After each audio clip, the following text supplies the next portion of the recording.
E aí galera, Zamba na área. Na nossa primeira mini aula de filosofia política, a gente viu um pouco sobre as filosofias políticas pautadas no bem comum.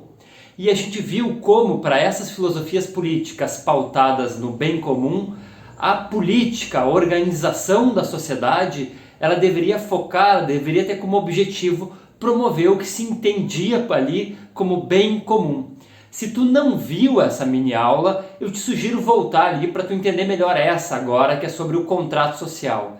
Ela é curta, ela tem 12 minutos, rapidinho tu dá uma olhada e te inteira melhor sobre o tema. Mas antes disso, um recadinho, se tu ainda não é inscrito no canal, vai ali e te inscreve, vão sair novos vídeos, vão ter algumas lives aqui, vai sair bastante reflexão. Então vai ali e te inscreve. Mas agora vamos lá, as filosofias políticas do contrato social. Como é que elas se dão? Como a gente viu então nessa primeira mini aula, naquela primeira, essas filosofias políticas pautadas no bem comum acreditavam que o ser humano é um animal social. Então eles acreditavam que a sociedade ela existe por natureza. Como nós somos animais voltados para o social, esse agrupamento humano existe por si. Já as filosofias políticas do contrato social não acreditam que o ser humano é um animal social por natureza. E elas acreditam então que a sociedade, essas comunidades humanas, elas são fruto de um esforço individual que nós fazemos para erguer uma sociedade e para manter a sociedade unida. Portanto, para elas, o Estado é fruto desse esforço individual de todos nós. Mas para entender melhor isso, vamos lá, vamos pegar o contexto. As teorias da filosofia política do bem comum, como a gente viu, acreditavam num logos, acreditavam num cosmos. O cosmos significa esse universo, a ideia de que o universo tem uma ordem, que o universo segue uma lógica. Como o universo tem uma ordem e segue uma lógica, tudo que existe tem um lugar. E nós, seres humanos, temos também um lugar no mundo. E cada um de nós, como indivíduos, também tem um lugar. Dentro dessa perspectiva, o objetivo da política é que cada um consiga ocupar o seu lugar e promover então uma sociedade onde cada um possa exercer aquilo que é de uma forma natural, aquilo que é determinado pelo Logos. As teorias do contrato social não têm essa noção. O que mudou tudo e o que fez que as teorias do contrato social não pensassem na ideia de um bem comum foi a Revolução Científica. A Revolução Científica é um acontecimento que pode ser datado ali do século XVI, XVII, ela está mais encorpada, já com mais força, mas ali então, assim, 1600 acontece a Revolução Científica, que muda a maneira de pensar de toda a humanidade. A gente tinha antes da Revolução Científica uma visão ainda muito religiosa do mundo. A gente não tinha mais aquela visão do cosmos grego, de uma ordenação do cosmos, do logos, mas Deus entrou no lugar. E tudo era organizado a partir da ideia de Deus. Tanto que a filosofia política da Idade Média, que é quando ainda tem essa visão então teológica, a partir de Deus, quando ainda tem essa visão mais a partir da religião, o que existe é a ideia de que o mundo dos homens, a sociedade dos homens, ela espelha a sociedade de Deus. Com a Revolução Científica não existe mais essa ideia nem de ordem, nem de Deus. O que existe agora é a ideia de um mundo repleto de objetos. Um mundo cheio de vários indivíduos. Esses objetos, pode ser tanto eu, um ser humano, como a minha famosa samambaia já, ou como a minha estante, ou como um planeta, ou como uma pedra. São vários objetos que não têm um lugar no mundo. Eles seguem determinadas leis, que são as leis da matéria, mas fora isso, é um grande caos o mundo depois da Revolução Científica. E portanto, agora uma filosofia política pós-Revolução Científica tem que pensar a partir daí. E por isso ela não vai pensar que a sociedade deve promover o bem comum, mas ela vai pensar a sociedade a partir dos indivíduos. E aqui entram umas partes mais importantes. A ideia de que a sociedade é fruto da escolha individual. Antes de haver a sociedade civil, então antes de haver um Estado, o que eu quero dizer? Antes de haver leis, costumes, normas, tradições, nós vivíamos, segundo os teóricos do contrato social, num estado de natureza. O estado de natureza era um estado, era um momento no mundo onde nós fazíamos só o que nós queríamos. Existiam seres humanos, mas não existia uma sociedade. Então não existia uma lei sobre cada um dos seres humanos, não existiam costumes, não existia família, não existia tradição. Cada um vivia e vivia de acordo com seus interesses, buscando aquilo que era melhor para si. O que os teóricos do contrato social imaginam é que nesse momento, então, a vida podia se tornar e se tornava insustentável. Por quê? Porque às vezes os recursos ficavam escassos e tinha pouca caça, ou tinha pouca água, ou tinha pouca fruta, e aí a gente tinha que entrar em disputa pelos recursos. E nessa disputa a vida começava a ficar muito ruim. Ou porque a gente acabava tendo que disputar a cada dia, ou porque aquilo que eu juntava, eu fui lá, juntei 10 bananas, botei lá junto comigo, fui dormir, no meio da noite chega alguém e me rouba as bananas, chega alguém de malandro e vai lá e me leva as bananas. Ou pior ainda, pode ser que eu moro num lugar e tem alguém que é mais forte, e a vontade que impera sobre todas as pessoas é a vontade desse mais forte. E eu vivo uma vida muito ruim.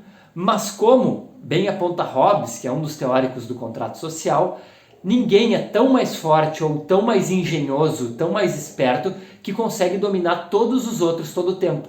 Então nós vivíamos num estado de luta, ou como de novo diz Hobbes, de guerra de todos contra todos. E é por isso, segundo esses teóricos do contrato social, que a gente cria a sociedade civil, que a gente cria uma espécie de segunda natureza no ser humano. O que eu quero dizer com segunda natureza?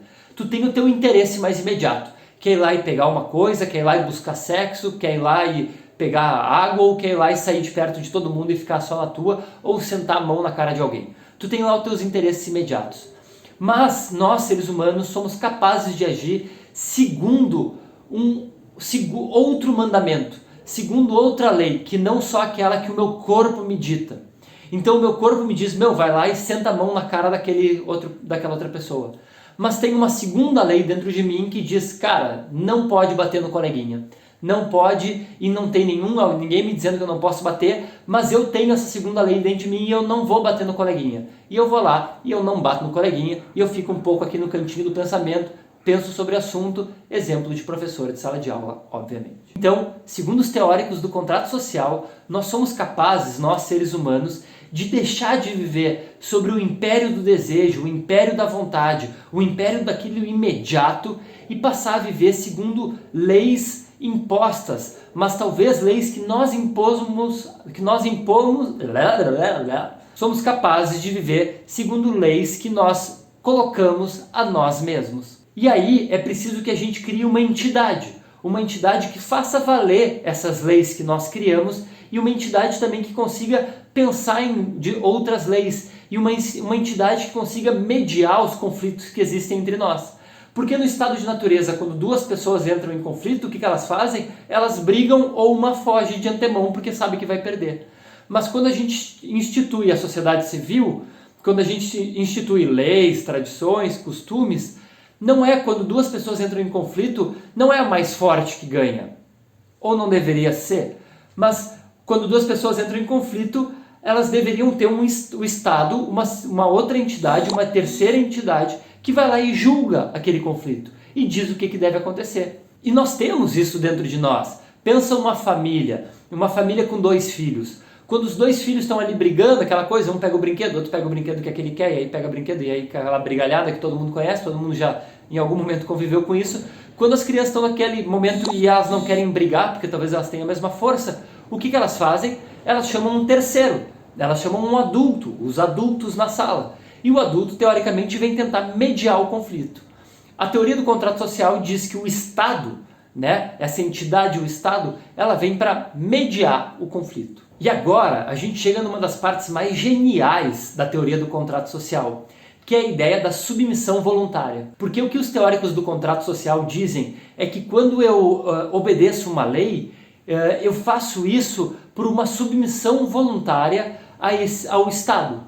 Eu abri mão, então, de poder me defender da maneira que eu queria, eu abri mão de buscar todos os meus interesses e tudo aquilo que eu queria, porque eu tenho um ganho com isso. A ideia deles é que todo mundo, então, se submete ao Estado, todo mundo que é racional deveria submeter ao Estado, porque compreende os benefícios que ganha com essa submissão. Talvez tu já está aí na tua mente fazendo uma objeção que vários pensadores e várias pessoas fazem à teoria do contrato social, que é essa ideia do eu não assinei nada. A ideia de como é que vocês estão falando da existência de um contrato se eu nunca assinei.